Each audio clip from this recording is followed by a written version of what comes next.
नमस्कार दोस्तों, एक बार फिर से आप सभी का बहुत बहुत स्वागत है हिंदी के क्लास में। और आज हम बात कर रहे थे, उसने कहा था कहानी की जो चंद्रशेखर शर्मा गुलेरी के द्वारा लिखा गया है। और यह कहानी अपने निर्णायक मोड़ पर पहुंचने जा रहा है। हमने यह देखा था कि किस प्रकार से जर्मन घुसपैठिया भारतीय खंदक में घुस आया था और उसने लहना सिंह को झांसे में लेने का प्रयास किया, लेकिन लहना सिंह उसके झांसे में ना आकर के जो असली बात था उसको पता लगा लिया था। लहना सिंह ने जान गया था कि यह कोई लप्टन साहब नहीं बल्कि बहरूपिया है। और उसने जो सैनिक खंदक से बाहर चले गए थे उनको बुलाने के लिए संदेशा भिजवा देता है। और बाकी जो खंदक में सैनिक बचे होते हैं उनको आगाह कर देता है। और आगे क्या होता है आप देखिए। हुक्म तो यह है कि यही ऐसी तैसी हुक्म की, मेरा हुक्म जमादार लहना सिंह जो इस वक्त यहाँ सबसे बड़ा अफसर है उसका हुक्म है। मैं लप्टन साहब की खबर लेता हूं, पर यहाँ तो तुम आठ ही हो। अब देखिए, जब पता चल गया कि लप्टन साहब बहरूपिया है तो जो सबसे ज्यादा वहां सीनियर था वह सीनियर था लहना सिंह। और लहना सिंह ने यह आदेश दिया कि जल्दी से जाना है और जा करके जल्दी से उन सैनिकों को वापस बुलाना है और उसके साथ साथ लप्टन साहब की खबर भी लेनी है, क्योंकि लप्टन साहब बहरूपिया था और बहरूपिया बन करके और इन सैनिकों को और खंदक में जितने सैनिक थे उनको सबको मारने का प्लान बना रहा था। आगे देखिए, पर यहां तो तुम आठ ही हो, 8 नहीं 10 लाख। एक एक अकालिया सिख 1.25 लाख के बराबर होता है। चलो जाओ। अब देखिए, लहना सिंह बोलता है कि 8 नहीं बल्कि हम 10 लाख हैं, क्योंकि एक सिख 1.25 लाख के बराबर होता है। तो इस प्रकार से लप्टन साहब सैनिकों में जोश भरता है। लौटकर खाई के मुहाने पर लहना सिंह दीवार से चिपक गया। उसने देखा कि लप्टन साहब ने जेब से बेल के बराबर 3 गोले निकाले। तीनों को जगह जगह खंदक की दीवारों में घुसेड़ दिया और तीनों में एक तार सा बांध दिया। तार के आगे सूत की एक गुत्थी थी जिसे सिगड़ी के पास रखा। बाहर की तरफ कर एक दिया सलाई जलाकर गुत्थी पर रखने। अब देखिए, लेफ्टिनेंट साहब हरकत अपना शुरू कर दिए हैं। वह 3 जगह खंदक में बॉम्ब लगा दिए और बॉम्ब को तार से बांध दिया है। अब देखिए आगे लहना सिंह क्या करता है। बिजली की तरह दोनों हाथों से उल्टी बंदूक को उठाकर लहना सिंह ने साहब की कुन्ही पर तान कर दे मारा। धमाके के साथ साहब के हाथ से दिया सलाई गिर पड़ी। लहना सिंह ने एक कुंदा साहब की गर्दन पर मारा और साहब आंख मीन ओह माय गॉड कहते हुए चित्त हो गए। लहना सिंह ने तीनों गोले बीन कर खंदक के बाहर फेंके और साहब को घसीट कर सिगरी के पास से लिटाया। जेबों की तलाशी ली। 3-4 लिफाफे और एक डायरी निकालकर उन्हें अपनी जेब के हवाले किया। अब देख लीजिए, लहना सिंह ने आनन फानन में बंदूक का जो कुंदा है उस कुंदे से लप्टन साहब को मारता है, जिससे लप्टन साहब नीचे गिर करके बेहोश हो जाता है। और खंदक से जो बम था उसको उस खंदक से बम को निकाल करके फेंक देता है और लप्टन साहब के जेब की तलाशी लेता है, जिसमें एक लिफाफा निकलता है और डायरी निकलता है, जिसे लहना सिंह अपने जेब में रख लेता है।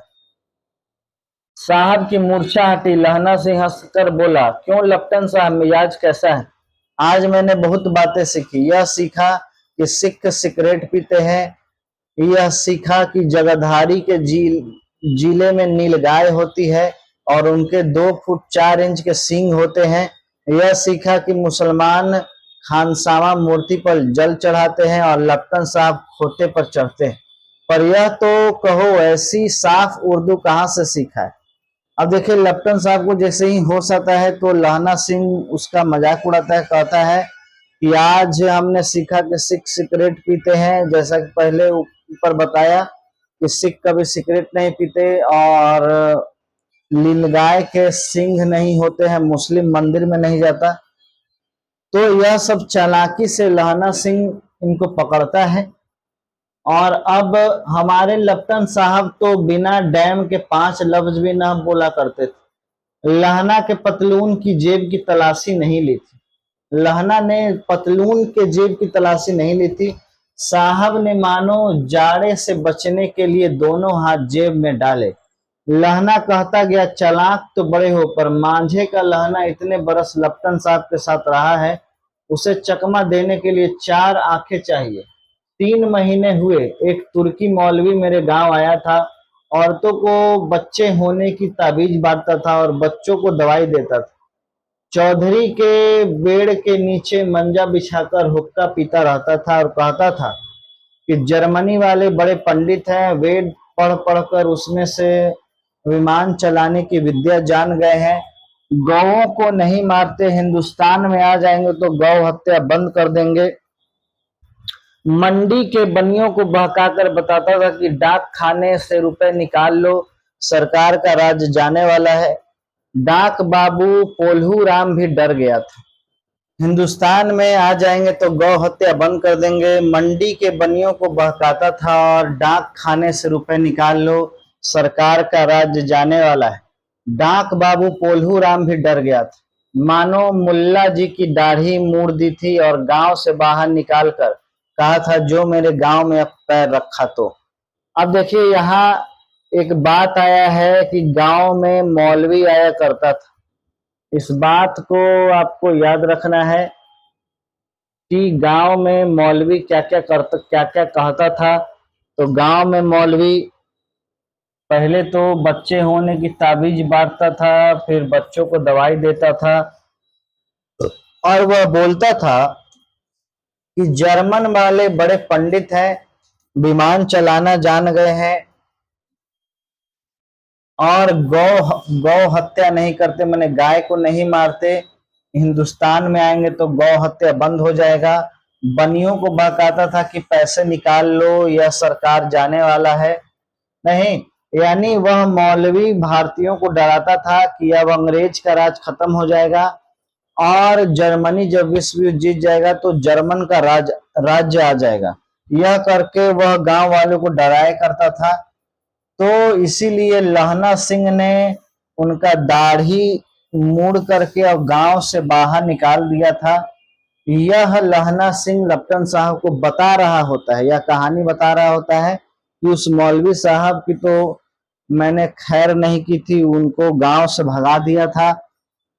तभी अचानक से एक घटना होती। कहानी बताने के दौरान, मौलवी की कहानी बताने के दौरान एक घटना हुई। क्या घटना हुई? साहब की जेब में से पिस्तौल चला और लहना की जांघ में गोली लगी। इधर लहना की हेनरी मार्टिनो के 2 फायरों ने साहब की कपाल क्रिया कर दी। धड़ाका सुनकर सब दौड़ आए। बोधा चिल्लाया, क्या है?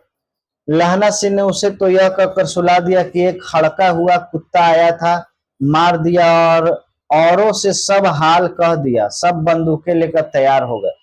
अब देखिए लहना पर गोली चली और लहना के जांघ में गोली लग गई है और जिसके बाद लहना ने भी गोली चलाया और लेफ्टिनेंट साहब वहीं मर गए। लेकिन लहना को गोली लग गया है। बोधा सिंह ने पूछा कि क्या हुआ है, तो लहना सिंह ने फिर उसको नहीं बताया, बोला एक कुत्ता आया था, उसको वही चिल्ला रहा।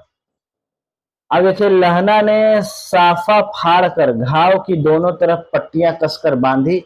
घाव मांस में ही था। पट्टियों के कसने से लहू निकलना बंद हो गया।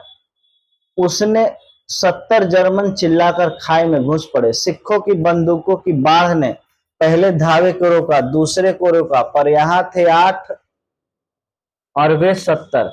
अपने मुर्दा भाइयों के शरीर पर चढ़कर जर्मन आगे घुस आते थे। थोड़े से मिनटों में वे अचानक आवाज आई, वाह गुरुजी फतेह, वाह गुरुजी खालसा, और धड़ाधड़ बंदूकें के फायर जर्मनों की पीठ पर पड़ने लगे। ऐन मौके पर जर्मन 2 चक्की के पाटों के बीच में आ गए। पीछे से सूबेदार हजारा के जवान आग बरसाते और सामने लहना सिंह के साथियों के संगीन चला रहे थे। पास आने पर पीछे वालों ने भी संगीन पिरोना शुरू कर दिया। एक किलकारी और अकाल सिक्खा दी फौज, वाह गुरुजी फतेह, सत्य श्री अकाल पुरुष, और लड़ाई खत्म हो गई। 63 जर्मन या तो खेत रहे या कराह रहे थे। सिखों में 15 के प्राण गए। सूबेदार के दाहिने कंधे में से गोली आर पार निकल गई। लहना सिंह की पसली में एक गोली लगी। उसने घाव को खंदक की गीली मिट्टी से पूर कर लिया और बाकी साफा कसकर कमर बंद की तरह लपेट लिया। किसी को खबर न हुई कि लहना के दूसरे घाव भारी घाव लगा है। अब देखिए लड़ाई खंदक में शुरू हो गई। 70 जर्मन आ गए और यहाँ सिख के सैनिक थे। दोनों में लड़ाइयां हुई और अंततः जर्मन लोग या तो भाग गए या मारे गए और फिर इनकी जीत हो जाती है। लेकिन इस जीत के बाद लहना सिंह काफी मूर्छित हो जाता है। लहना सिंह काफी घायल हो गया है। पसली में गोली लगी है, फिर जंघा में पहले ही से गोली लगी हुई थी। तो इस प्रकार से लहना सिंह पूरी तरीके से घायल हो गया है और अब लहना सिंह के बचने का कम चांस बच रहा है क्योंकि वह पूरी तरीके से घायल है। लड़ाई के समय चांद निकल आया था, ऐसा चांद जिसके प्रकाश से संस्कृत कवियों का दिया हुआ छई नाम सार्थक होता है। और हवा ऐसी चल रही थी जैसे कि बाण भट्ट की भाषा में दंती वनिपनिषदचार्य कहलाती। वजीरा सिंह कह रहा था कि कैसे मन भर फ्रांस की भूमि मेरे बूटों से चिपक रही थी जब मैं दौड़ दौड़ाकर सूबेदार के पीछे गया था। सूबेदार लहना सिंह से सारा हाल सुन और कागजात पाकर उसको तुरंत बुद्धि को सराह रहे थे और कह रहे थे कि तू न होता तो आज सब मारे जाते। अब देखिए लड़ाई खत्म होने के बाद सब सैनिक लहना सिंह को शाबाशी दे रहे थे।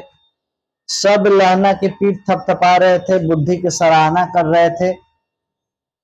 इस लड़ाई की आवाज 3 मील दाहिनी ओर की खाई वालों ने सुन ली थी। उन्होंने पीछे से टेलीफोन कर दिया था। वहां से झटपट 2 डॉक्टर और 2 बीमार ढोने की गाड़ियां चली जो कई 1.5 घंटे के अंदर आ पहुंची। फील्ड अस्पताल नजदीक था, सुबह होते होते वहां पहुंच जाएंगे, इसलिए मामूली पट्टी बांधकर एक गाड़ी में घायल लिटाए गए, दूसरे में लाशें रखी गई। सूबेदार ने लहना सिंह की जांघ की पट्टी बांधनी चाहिए पर उसने यह कहकर टाल दिया कि थोड़ा गांव है, सवेरे देखा जाएगा। बोधा सिंह ज्वर से बढ़ रहा था, वह गाड़ी में लिटाया गया। लहना को छोड़कर सूबेदार जाते नहीं थे। यह देख लहना ने कहा, तुम्हें बोधा की कसम और सूबेदारनी की सौगंध जो इस गाड़ी में न चले जाओ। और तुम अब देखिए एम्बुलेंस आ गया है। एम्बुलेंस में घायलों को और मृतों को लिटाया जा रहा था, लेकिन लहना सिंह पूरी तरीके से घायल था। उसके पसली में गोली लगा हुआ है, उसके जांघ में गोली लगा हुआ है, लेकिन वह एम्बुलेंस में जाने को तैयार नहीं होता है, बल्कि वह एम्बुलेंस में अपनी जगह बोधा सिंह को भेज देता है। अपनी जगह बोधा सिंह को भेज देता है। बोधा सिंह नहीं जा रहा होता है, लेकिन लहना सिंह ने फिर बोधा की कसम और सूबेदारनी की सौगंध दे देता है। अब देखिए सूबेदारनी का जिक्र आया, यहाँ सूबेदारनी का जिक्र आया है और बोधा का जिक्र आया है, सूबेदारनी का जिक्र आया है। सूबेदारनी का कसम दे करके लहना सिंह बोधा सिंह को भेज देता है अस्पताल और खुद नहीं जाता है। खुद वह घायल है, उसको अस्पताल की बहुत ज्यादा जरूरत है, लेकिन वह खुद अस्पताल नहीं जाता है। मेरे लिए वहां पहुंचकर गाड़ी भेज देना, और जर्मन मुर्दों के लिए भी तो गाड़ियां आती होगी। मेरा हाल बुरा नहीं है, देखते नहीं मैं खड़ा हूं, वजीरा सिंह मेरे पास ही। और लहना सिंह यह करके भेज देता है कि अभी पीछे गाड़ी आएगा और अभी और गाड़ियां आनी बाकी है, तो उस पर मैं चल जाऊंगा, अभी कोई जरूरी नहीं। बोधा गाड़ी पर लेट गया, भला आप भी चढ़ जाओ, सुनिए तो सूबेदारनी होरा को चिट्ठी लिखो तो मेरा मत्था टेकना, लिख देना, जब घर जाओ तो कह देना कि मुझे जो उन्होंने कहा था वह मैंने कर दिया। देखिए लहना बोधा सिंह को जाते हुए और सूबेदार हजारा सिंह को जाते हुए लहना यह कहता है कि इस बार जब घर जाना या फिर सूबेदारनी होरा को चिट्ठी लिखना तो यह कह देना कि जो सूबेदारनी ने मुझसे वादा लिया था नहीं वह मैंने कर दिया। नहीं, यहां देखिए, मुझसे जो उन्होंने कहा था वह मैंने कर दिया। तो यह बात लिखने और कहने के लिए कहता है लहना सिंह सूबेदार हजारा को और बोधा सिंह को। गाड़ियां चल पड़ी थी। सूबेदार ने चढ़ते चढ़ते लहना का हाथ पकड़कर कहा, तूने मेरे और बोधा के प्राण बचाए हैं, लिखना कैसा? साथ ही घर चलेंगे, अपनी सूबेदारनी को तू ही कह देना उसने क्या कहा था।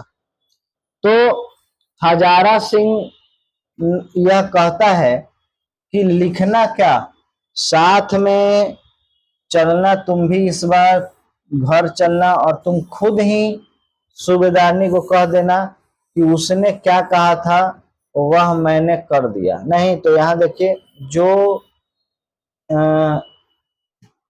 जो लेखक के द्वारा इस कहानी का नाम है उसने कहा था, वह उसने कहा था शब्द आ गया है।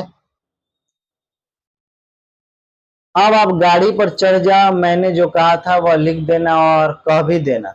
गाड़ी के जाते ही लहना लेट गया, बजीरा पानी पिला दे और मेरा कमर बंद खोल दे, तर हो रहा है। अब गाड़ी चल पड़ी है और लहना जाते हुए कह दिया कि जो कह देना जा करके, और गाड़ी के जाते ही लहना लेट गया है, वह पूरे खून से लथपथ हो गया है, तरबतर हो गया है। बजीरा सिंह को पानी पिलाने के लिए कहता है और कमर बंद खोलने के लिए कहता है। मृत्यु के कुछ समय पहले स्मृति बहुत साफ हो जाती है। जन्म भर की घटनाएं एक एक करके सामने आती है। सारे दृश्य के रंग साफ होते हैं, समय की धुंध बिल्कुल उन पर से हट जाती है। अब देखिए यहाँ कहा जा रहा है मृत्यु के कुछ समय पहले स्मृति बहुत साफ हो जाती है। मतलब जब मृत्यु निकट हो तो आपको काफी सारी चीजें याद आना शुरू होती है। जन्म भर की घटनाएं एक एक करके सामने आती हैं। जन्म से लेकर अभी तक जो भी घटनाएं, जो हाइलाइट्स हैं, वह आपके दिमाग पर धीरे धीरे सामने आना शुरू होता है और समय की धुंध बिल्कुल उन पर से हट जाती है। यानी अब समय बिल्कुल ठहर जाता है, समय पाबंदी जो खत्म हो जाती है और आपके मन में जो ख्याल है, जो धीरे धीरे जो आपकी मन में जो घटनाएं हैं, जो बड़ी घटनाएं, जो यादगार घटनाएं हैं, वह धीरे धीरे आपके स्मृति में आना शुरू होती है और आप उसको सोचना शुरू करते हैं। तो यही लहना सिंह के दिमाग में वह सब कुछ चलना शुरू होता है। जब लहना बचपन से लेकर के अभी तक जो घटनाएं उसके साथ हुई वह लहना सिंह को एक एक करके याद आना शुरू होता है और यहीं से कहानी का अंतिम पड़ाव भी शुरू होता है। यहीं से कहानी का अंतिम और पहला जो पार्ट था, इस कहानी का जो पहला सिरा था, वहां से इसको जोड़ना, यह अंतिम दृश्य उसको वहां से जोड़ता है और कहानी को अंतिम रूप देता है। तो देखिए कहानी का अंतिम रूप, जैसा कि आप लोग जान रहे हैं कि लहना 12 वर्ष में अमृतसर गया था, वहां एक लड़की से उसकी मुलाकात हुई थी, जिसके बाद उस लड़की की शादी हो गई, लहना विश्व युद्ध में चला गया। लेकिन उसके बीच में क्या हुआ, वही बीच की घटनाएं इस पाठ के अंतिम पार्ट में है, जिसे हम अगले क्लास में देखेंगे और इस कहानी का पूरा सार ही, पूरा हाइलाइट्स ही, या इस कह लीजिए कि कहानी पूरी की पूरी तरह अंतिम जो इसका पार्ट उसी से जुड़ा हुआ है और तभी जाकर के इस कहानी का पूरा आनंद आपको मिलेगा। तब तक के लिए बहुत बहुत धन्यवाद।